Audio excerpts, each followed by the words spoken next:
Hello students,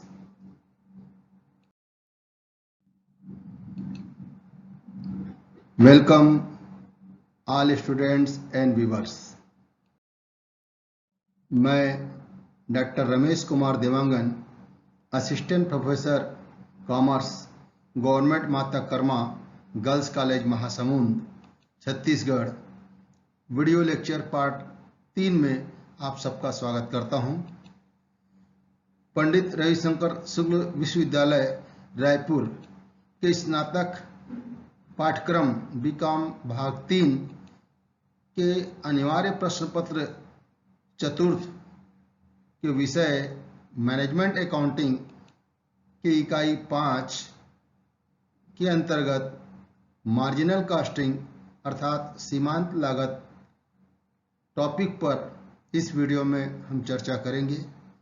इसके पूर्व marginal costing से संबंधित 2 वीडियो जारी हो चुके हैं, जिसमें हमने सीमांत लागत से आशय, परिभाषा, विशेषता, मान्यता आदि बातों पर हमने डिस्कस किया है, उसकी विवेचना की है। इसी कड़ी को हम आगे बढ़ाते हुए इस वीडियो में हम अवशोषण लागत के संबंध में डिस्कस करेंगे, अध्ययन करेंगे। तो आइए चलें इस वीडियो में हम अवशोषण लागत के अंतर्गत अध्ययन के लिए। अवशोषण लागत अर्थात एब्जॉर्प्शन कॉस्टिंग। अवशोषण लागत लागत लेखांकन की एक परंपरागत पद्धति है। इसके आशय पहले हम देख लें, तत्पश्चात इसके बारे में चर्चा करेंगे। अवशोषण लागत विधि लागत निर्धारण की एक परंपरागत विधि है। इसकी गणना में स्थिर एवं परिवर्तनशील दोनों ही प्रकार के व्ययों को कुल लागत में शामिल किया जाता है। Absorption costing is the practice of charging all costs both variable and fixed to operation processes और प्रोडक्ट्स। तो डियर स्टूडेंट्स, अवशोषण लागत की जिस प्रकार से हमने आशय यहाँ पर देख रहे हैं कि अवशोषण लागत जो है एक ट्रेडिशनल मेथड है लागत को लेखांकन करने की। तो इस विधि के अंतर्गत जब किसी उत्पादित वस्तु के लागत को ज्ञात करना होता है तो अलग अलग स्टेप पर हम उसकी गणना करते हैं। थोड़ी सी हम चर्चा कर लें कि आपने भी कॉस्ट अकाउंटेंसी सब्जेक्ट के अंतर्गत पढ़ा होगा कि किस प्रकार से किसी उत्पादित किए जाने वाली वस्तु की लागत ज्ञात की जाती है। तो अवशोषण लागत विधि भी उसी का एक हिस्सा है।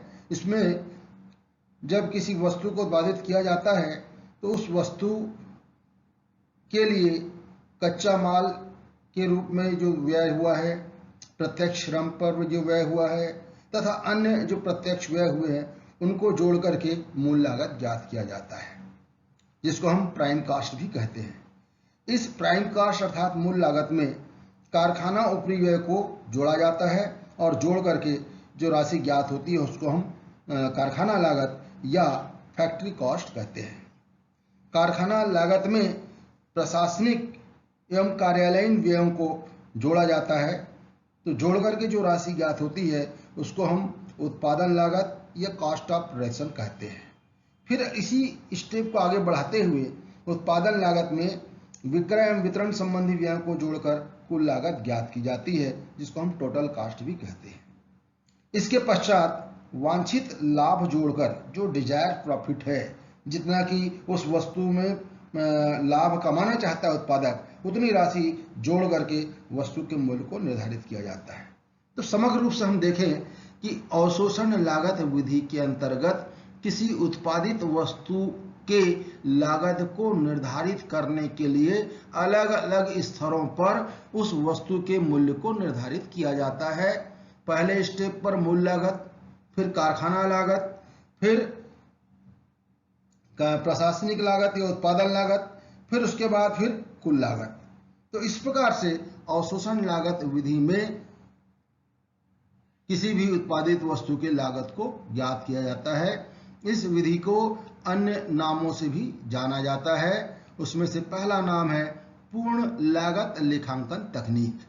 इसी प्रकार से इनको ऐतिहासिक लागत लेखांकन भी कहा जाता है, क्योंकि यह एक पुरानी टेक्निक है। काफी लंबे समय से इस टेक्निक का उपयोग करके उत्पादित वस्तु के लागत को ज्ञात किया जाता रहा है। इसी प्रकार से इसको परंपरागत लागत लेखांकन भी कहा जाता है। तो ये नाम अवशोषण लागत विधि के और भी हैं जिसको कि हमें जानना आवश्यक था।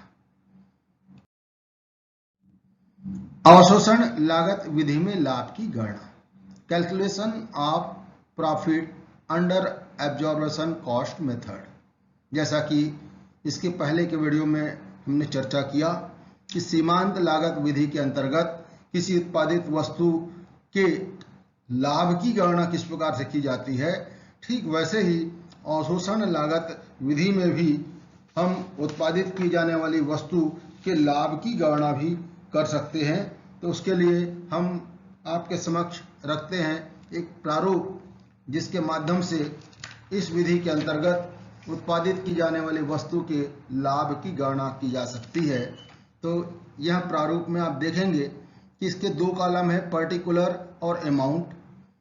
और इसमें जो अभी हमने थोड़ी देर पहले चर्चा किया, अवशोषण लागत विधि के अंतर्गत किस प्रकार से अलग अलग स्तरों पर लागत को ज्ञात किया जाता है, वही चीजें यहाँ पर है। तो डायरेक्ट मटेरियल अर्थात प्रत्यक्ष सामग्री की राशि, उसी प्रकार से डायरेक्ट वेजेस या डायरेक्ट लेबर अर्थात प्रत्यक्ष मजदूरी या प्रत्यक्ष श्रम की राशि, इन दोनों को जब जोड़ दिया जाएगा तो वो कहलाता है प्राइम कास्ट, जिसको हमने मूल लागत के रूप में भी उल्लेखित किया है। तत्पश्चात इस प्राइम कास्ट में फैक्ट्री एक्सपेंसेस को जब जोड़ दिया जाता है, ऐड कर दिया जाता है, तो जो राशि निकलती है, जो कॉस्ट हमको प्राप्त होता है, वो कहलाता है फैक्ट्री कॉस्ट। फैक्ट्री कॉस्ट में ऑफिस और एडमिनिस्ट्रेटिव जो एक्सपेंसेस होते हैं, उन व्ययों को यदि हम जोड़ें तो जो राशि आएगी वो कहलाएगा कास्ट ऑफ प्रोडक्शन, उत्पाद की लागत या उत्पादन लागत। अब जब इसमें उत्पाद लागत में सेलिंग और डिस्ट्रीब्यूशन अर्थात विक्रय और वितरण संबंधी व्यय को जोड़ दिया जाता है तो कहलाता है कॉस्ट ऑफ गुड्स सोल्ड अर्थात उत्पादित विक्रित यूनिट की लागत की राशि। अब इस विक्रित सोल्ड जो है goods, cost of goods sold, इसमें जो उत्पादक लाभ कमाना चाहता है उस लाभ की राशि को जोड़कर वह सेल्स प्राइस या सेलिंग अमाउंट निर्धारित करता है। तो ये अवशोषण लागत विधि के अंतर्गत अलग अलग स्तरों पर लागतों को निर्धारित किया जाता है और साथ ही साथ प्रॉफिट की कितनी राशि उसमें जोड़ी जाए ताकि वस्तु को विक्रय मूल्य निर्धारित करने में आसानी हो सके। अब इसके बाद इस प्रोफार्मा का हम किस प्रकार से इस्तेमाल करेंगे, देखिए वाला एक छोटा सा उदाहरण। किसी उत्पाद की 100 इकाई उत्पादित करने की लागत निम्नलिखित है। प्रत्यक्ष सामग्री 12,000 रुपये, प्रत्यक्ष मजदूरी 6,000 रुपये, कारखाना व्यय 9,000 रुपये, प्रशासन व्यय 6,000 रुपये, बिक्री एवं वितरण व्यय 3,000 रुपये और विक्रय 45,000 रुपये। फिर नीचे में अतिरिक्त सूचना दिया गया है, कारखाना व्यय का 50% तथा बिक्री एवं वितरण व्यय का 25% परिवर्तनशील है। लागत एवं लाभ का विवरण और अवशोषण लागत विधि से बनाइए। अब इसमें जो परिवर्तनशील के बारे में चर्चा किया गया है, तो परिवर्तनशील व्यय का यहाँ पर हम भले ही अलग से शो कर देंगे, लेकिन कोई विशेष महत्व अवशोषण लागत विधि के अंतर्गत नहीं है। इसकी उपयोगिता सीमांत लागत के अंतर्गत है। आइए इस सूचना के आधार पर किस प्रकार से अवशोषण लागत विधि में लाभ की गणना की जाती है हम देखें। सबसे पहले प्रश्न में जो दिया गया है, डायरेक्ट मटेरियल था अर्थात प्रत्यक्ष सामग्री 12,000 रुपये हमने ले लिया। फिर इसी प्रकार से डायरेक्ट वेजेस या लेबर के रूप में प्रत्यक्ष मजदूरी के रूप में 6,000 दिया, उसको ले लिया। इन दोनों का जब हमने योग किया तो 18,000 रुपये प्राइम कास्ट अर्थात मूल लागत की राशि आ गई। फैक्ट्री एक्सपेंसेस अर्थात कारखाना व्यय 9,000 रुपये दिया गया है, उसको हमने जोड़ दिया तो जोड़ करके राशि आई 27,000 रुपया, ये कहलाया फैक्ट्री कॉस्ट। अब इसमें हम जोड़ देंगे ऑफिस एंड एडमिनिस्ट्रेटिव एक्सपेंसेस को, एडमिनिस्ट्रेशन एक्सपेंसेस को 6,000 रुपये प्रश्न में दिया गया है। उसको जोड़ने के उपरांत कॉस्ट ऑफ प्रोडक्शन, उत्पाद की जो लागत है वो 33,000 रुपये निकाला है। अब इसमें सेलिंग एंड डिस्ट्रीब्यूशन संबंधी व्यय को जोड़ते हैं तो आ जाएगा कॉस्ट ऑफ गुड्स सोल्ड, विक्रय माल की लागत, ये निकल आया। अब प्रश्न में जैसे दे दिया है विक्रय की राशि 45,000 रुपया, तो उस 45,000 रुपये को रखने से हमें जो अंतर की राशि मिलेगी 45,000 माइनस 36,000, तो वही लाभ की राशि कहलाएगी। इसको हम दूसरे तरीके से भी कर सकते हैं कि कॉस्ट ऑफ गुड्स सोल्ड 36,000 है, उसमें उत्पादक जितना लाभ कमाना चाहता है उतना लाभ जोड़ करके वो सेलिंग प्राइस को निर्धारित कर सकता है। तो इस छोटे से उदाहरण के माध्यम से हम अवशोषण लागत विधि में किस प्रकार से prime cost, factory cost, cost of production, cost of goods sold, profit और सेल्स प्राइस, ये सारी चीजें हम आसानी से ज्ञात कर सकते हैं। अवशोषण लागत विधि के लाभ। तो अवशोषण लागत से आशय तथा अवशोषण लागत विधि में किस प्रकार से लागतों को ज्ञात किया जाता है, उसको समझ लेने के पश्चात हम उसके लाभों को देखें तो हम पाते हैं कि अवशोषण लागत विधि का सबसे पहला लाभ है या उसके सबसे पहला जो गुण है वो है पूर्ण लागत के आधार पर मूल्य निर्धारण करना। डियर स्टूडेंट, इस विधि में उत्पादन से संबंधित सभी स्थिर एवं परिवर्तनशील लागतों को जोड़ा जाता है जो कि उचित मूल्य निर्धारण में सहायक होता है। ये इसकी सबसे बड़ा जो गुण है अवशोषण लागत विधि का कि मूल्य निर्धारण में आसानी होती है। दूसरा जो लाभ है सकल और शुद्ध लाभ की गणना। तो इस विधि के अंतर्गत आय विवरण में सकल लाभ और शुद्ध लाभ की अलग अलग गणना की जाती है जो कि किसी भी उत्पादक के लिए महत्वपूर्ण हो सकता है कि सकल लाभ में कौन कौन से ऐसे व्यय हैं जिसको कम किया जा सकता है जिसके आधार पर उसका शुद्ध लाभ बढ़ जाए। तीसरा जो लाभ है या गुण है व्ययों के बंटवारे का हल। तो इस पद्धति में ऐसे व्ययों के बंटवारे की समस्या का निदान हो जाता है जिन्हें स्थिर तथा परिवर्तनशील व्ययों में सरलता और शुद्धता के साथ विभाजित नहीं किया जाता, क्योंकि इस विधि के अंतर्गत जो व्यय होते हैं उसको स्थिर और परिवर्तनशील व्ययों में विभाजन करने की जरूरत ही नहीं पड़ती है। पिछला जो हमने उदाहरण देखा उसमें प्रश्न में दिया भी गया था कि कारखाना लागत एक निश्चित प्रतिशत, इसी प्रकार से बिक्री वितरण का एक निश्चित प्रतिशत परिवर्तनशील है, जिसका कि हमने लाभ की गणना में या विक्रय मूल्य की गणना में कहीं पर उपयोग नहीं किया। ये अलग बात है कि हम वहां पर जो व्यय है उसको दिए गए प्रतिशत के हिसाब से अलग अलग क्लासिफाई कर देते। कहने का तात्पर्य दोनों ही प्रकार के व्यय को अवशोषण लागत विधि में हम शामिल करते हैं। चौथा जो लाभ है उत्पादन संसाधनों के प्रयोग का स्पष्टीकरण। तो अवशोषण लागत विधि में कारखाना उपरिव्ययों के अति या अल्प अवशोषण को अलग से दिखाया जाता है। इससे उत्पादन संसाधनों के कुशल अथवा अकुशल प्रयोग की स्थिति स्पष्ट हो जाती है। अगला देखें, इस विधि के जो लाभ हैं उत्पाद एवं आवधिक लागत में अंतर।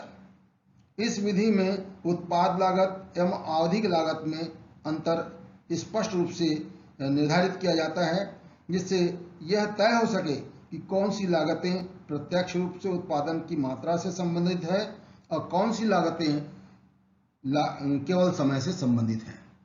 तत्पश्चात हम अगला लाभ देखें, स्टॉक पर स्थिर कारखाना व्ययों का प्रभार।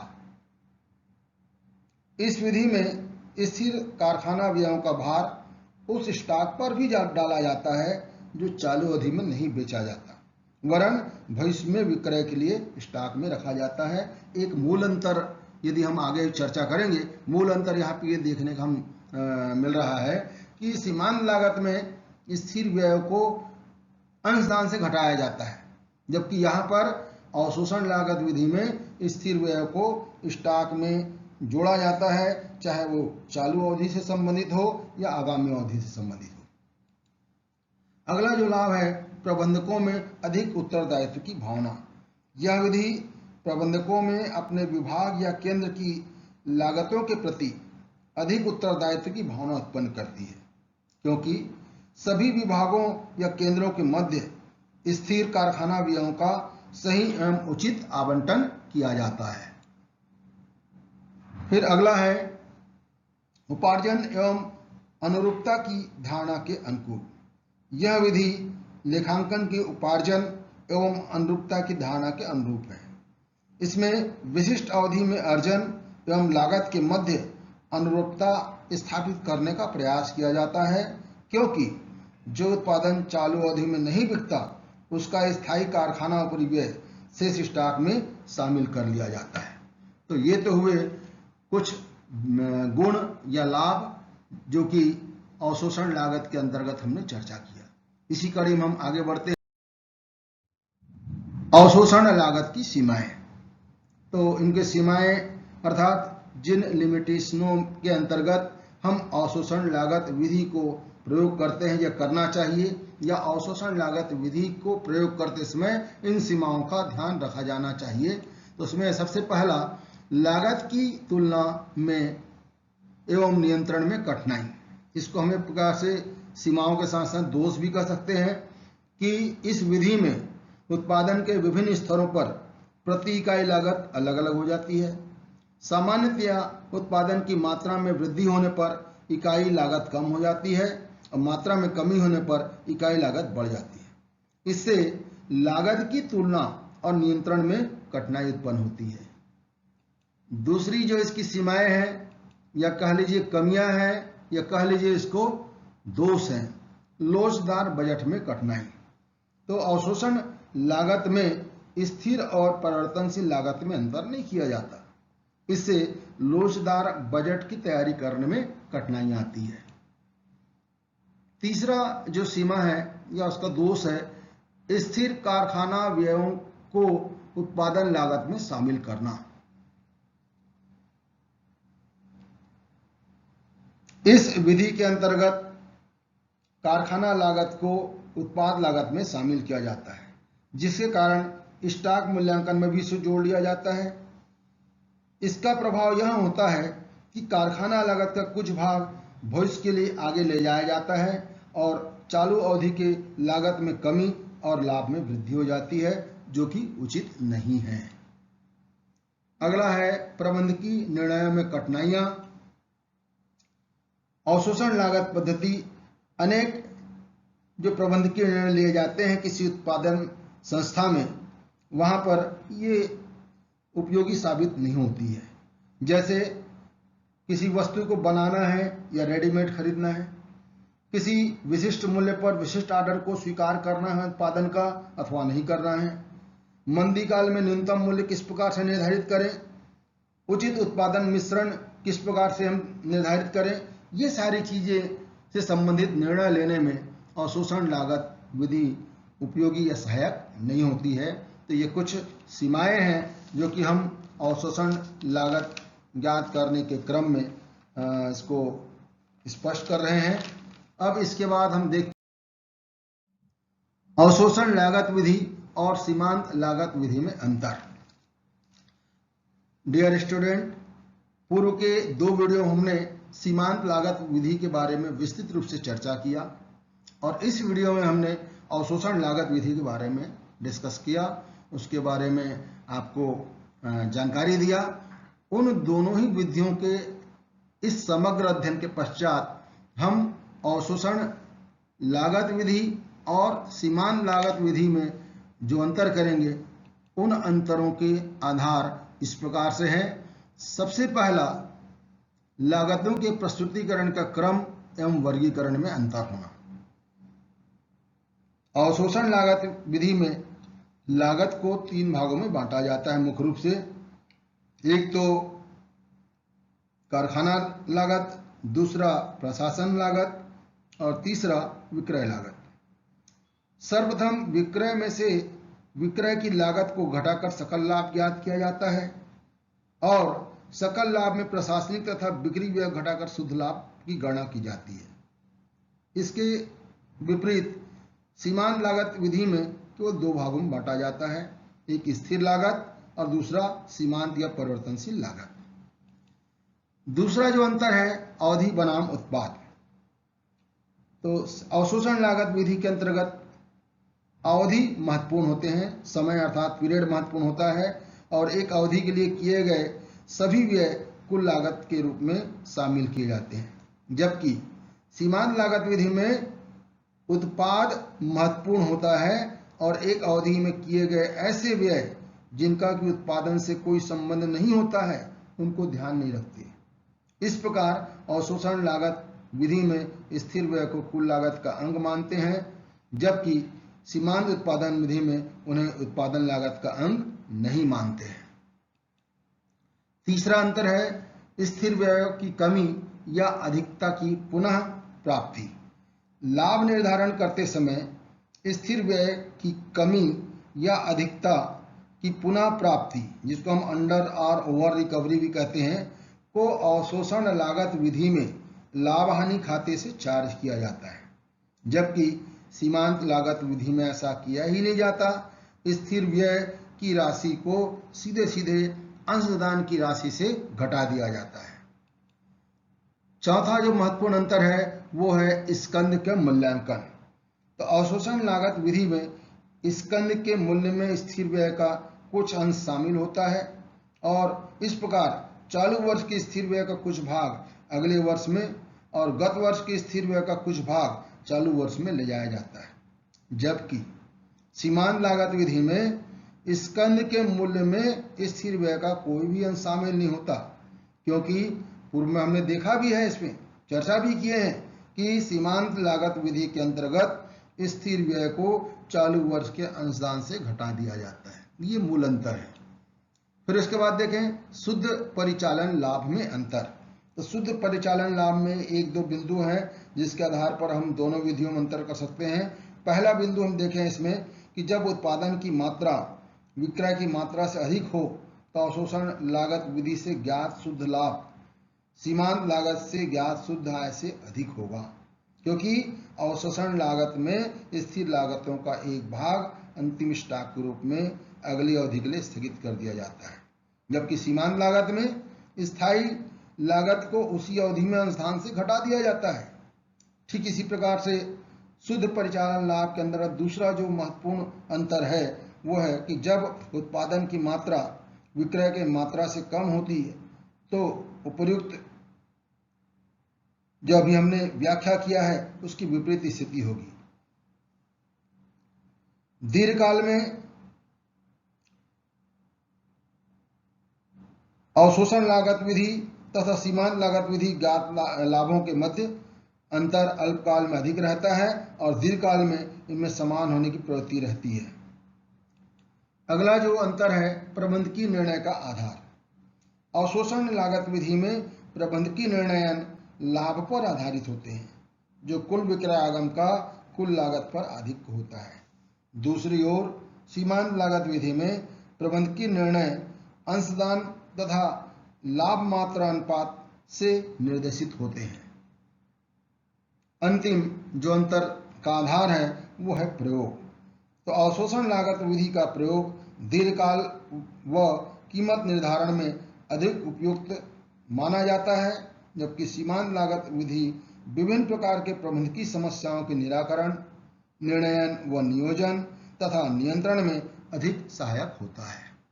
तो ये जो मूलभूत अंतर है इन दोनों विधियों में, लागत तो दोनों ही विधियों से ज्ञात किया जाता है, लेकिन लागत को ज्ञात करने के तरीके या उसका जो प्रक्रिया है वो अलग अलग होता है। इसलिए दोनों ही लागतों में इन अंतरों के आधार पर हम उसको भिन्न कर सकते हैं, उसको अलग ढंग से विवेचन कर सकते हैं।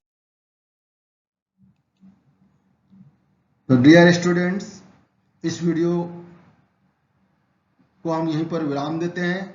Thanks for watching this video. For more detail, contact me.